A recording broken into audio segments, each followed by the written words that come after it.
It's a very lucrative enterprise for organised crime to make very quick money. So this column alone contains up to 3 million sticks of cigarettes, and that equates to around $2 million worth of lost revenue in tax. We need to stop this problem before it gets out of control. The retailers know what they're doing, they know they're selling something illegal, and the consumers of them know that they're buying something illegal. It tastes pretty shit actually, but again, it's just worth it for the price.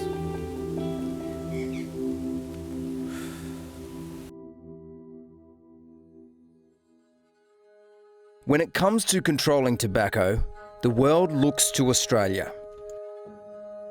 For anyone who has lost someone to smoking, this one's for you. Australia's highest court has upheld the world's toughest anti-tobacco advertising laws. Every cigarette is doing you damage. In the 1970s, smoking rates were close to 40%. These new Winfields are 40 cents. That's about the price you should be paying for a good smoke. Today, it's less than 13%. Today it's really the poster child of preventive medicine. No country in the world has got smoking down as far as we have. But some are now questioning whether Australia's tobacco controls are having an unintended side effect. I'm Leanne Cook. I live in Tasmania. I'm a mum and a grandmother. Been smoking for about 25 years. I think I started smoking black market tobacco about 2.5, 3 years ago. I was approached in a pub if I was interested, and of course I was, given the prices. Yeah, it's called Chop Chop. It's very unprocessed, just the dried, shriveled up leaves in a plastic bag. It doesn't taste particularly nice a lot of the time. You do get used to it, but you put up with what you do, I suppose. I don't know who I'm dealing with a lot of the time, but the price is so much cheaper, and you do find a lot of the time they also deal in other things. Tasmania has the second highest smoking rates in the country after the Northern Territory. We have hit this dead spot now with 1 in 5 Tasmanians in the adult population smoking, and as high as 33% of young people smoking. The Tasmanian government is currently looking at proposals to raise the legal smoking age from 18 to as high as 25. We know nearly 100% of people pick up tobacco before the age of 25 and become addicted. Tobacco is a killer, and it's killing Tasmanians at higher rates than the rest of Australia. Does it sound like it's becoming a bit of a nanny state, do you think? Oh, a nanny state's putting it really nicely. We're being bullied, and they're going to make you listen whether you want to or not. And it shouldn't be like that. The price has gone so ridiculously high that black market tobacco would be about 50% of the price. So it's so much more affordable. Australia has the highest priced cigarettes in the world. Since 2013, tobacco excise has increased 12.5% each year. Last year alone, the tax office collected just under $9 billion from cigarettes. I think you could contribute the increase in taxes to an increase in detections. The tax on tobacco is in excess of $500 per kilo, and then when you add GST on top of that, you get quite a market advantage by not paying that when you import those goods. I think organised crime have identified it as an area where they can make a lot of money. We take it very seriously as an organisation. In 2015, the federal government set up the Tobacco Strike Team. The announcement followed Australia's largest tobacco seizure. Raids on shipments from Indonesia to Sydney netted 70 tonnes of tobacco, worth $40 million.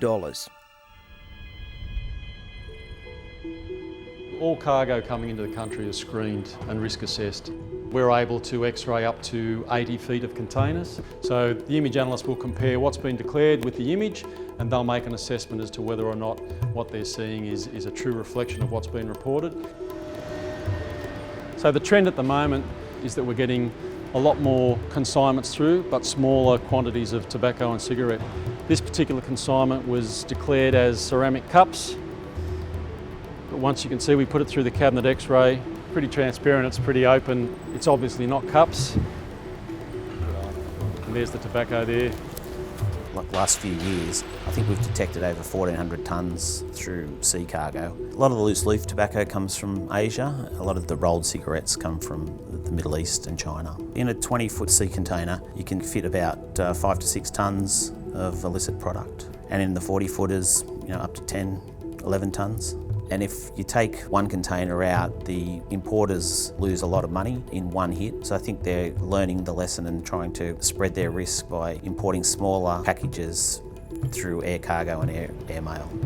We realised we had a problem with tobacco coming through the mail when about 18 months ago we picked up over 18 40-foot container loads. So all this area here was full of tobacco. We get over 1,000 detections a week. It means about $3.5 million worth of duty and taxes evaded. Once we find something, the importer is notified of the duty and taxes to be paid. Only 10% of the tobacco invoices get paid, which means basically 90% is trying to get away without paying their duty and taxes. Are there any repercussions for them?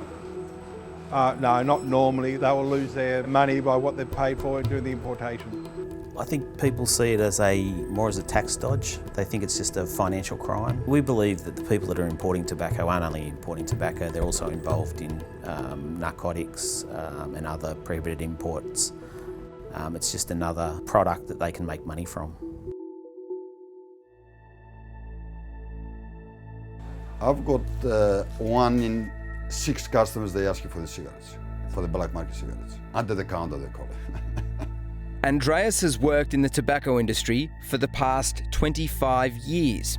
He says black market operators are now undercutting his prices by as much as 50% and making huge profits. Say if we make here, it's about $1 a packet, the black market they're going to make about $10 a packet. Of course they're going to go start selling all the illegal cigarettes because that's the profit.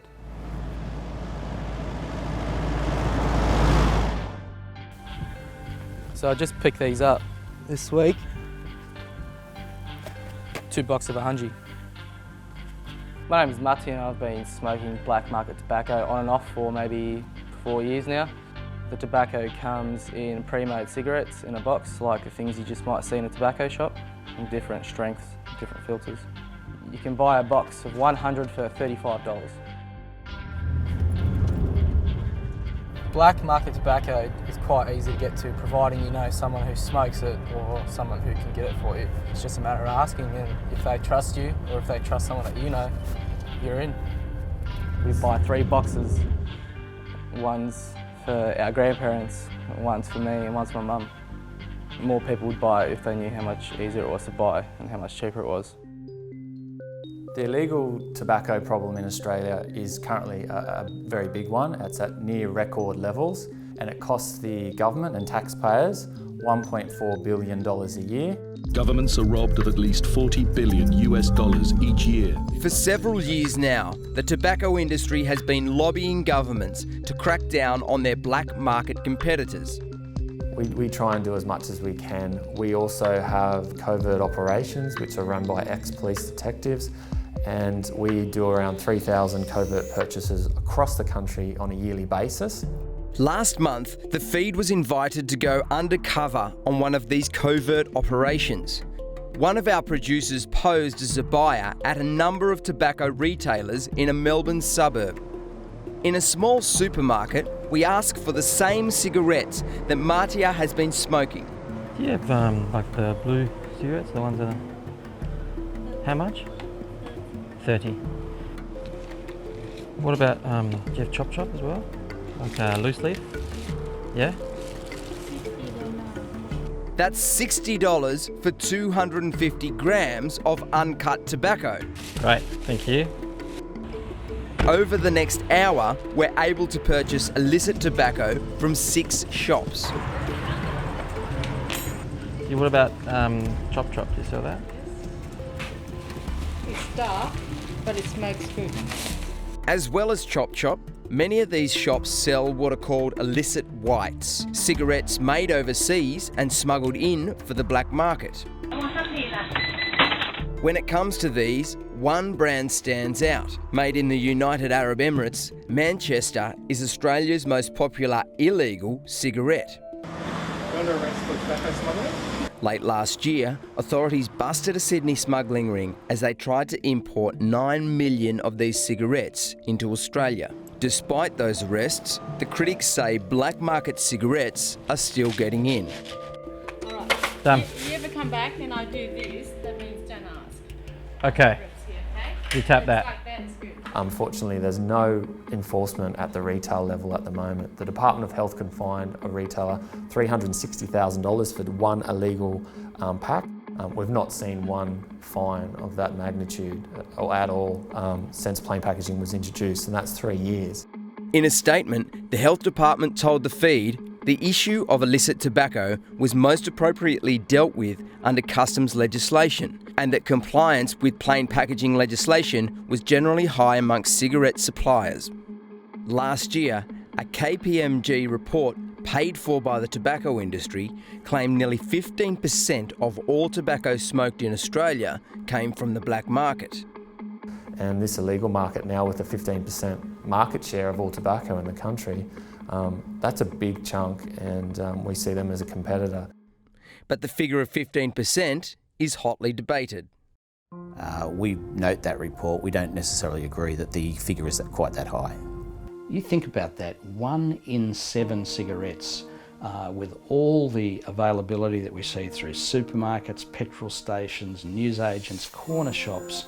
Are they pulling our leg that it's 1 in 7 are not buying their product there, they're buying it through dodgy brothers? Professor Simon Chapman was one of the architects of Australia's plain packaging legislation. He says he doubts the motives behind the tobacco industry's push against the black market. The standout thing that the tobacco industry are frightened about is price rises that they can't control. So price rises driven by tax rises. There is a black market in every country, but it is much, much lower than the tobacco companies are wanting us to believe. We run a legal company, we pay 70 cents in every dollar to the government for every pack that we sell. These guys aren't. They're buying packs for 20 cents, illegally smuggling them in and selling them for up to $12 and putting all of that money in their pocket and then funding other criminal activity with it.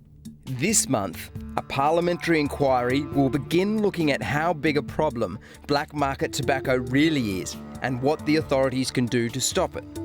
In September, the price of legal tobacco will rise again on the back of another 12.5% tax increase. I expect tobacco importations will always be a problem for the Australian Border Force. It's the sheer amount of duty and GST payable on tobacco.